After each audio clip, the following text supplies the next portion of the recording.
To create an SJT or Situational Judgment Testing based question, go to Questions. Once you're in the question editor, which looks like this screen, select this drop down menu and scroll down to SJT. This is what the question setup looks like.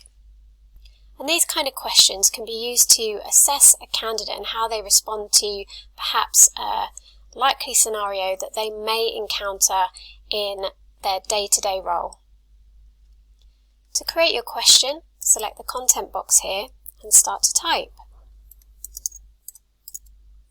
So I've created a scenario where you've had a busy morning at work and you are just about to complete your shift. You've done a handover with your colleague. Just as you're about to leave, a large group arrives.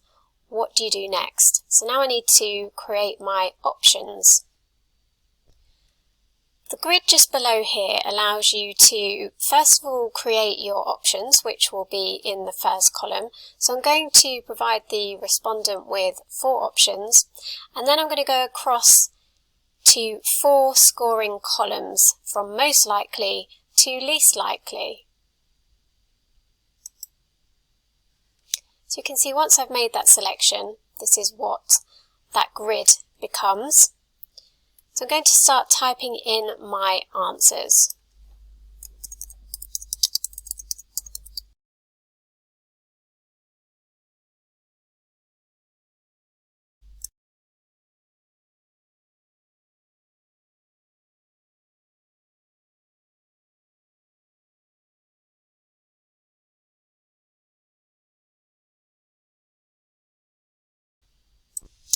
So now we've got all the different options that are available to choose from. I'm going to add in my column titles from most likely to least likely.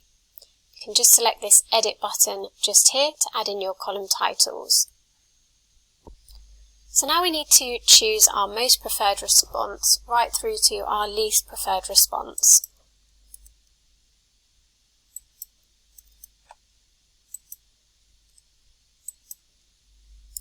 So our least preferred response would be for the applicant to say that they would go home and not help their colleague serve the large group of customers.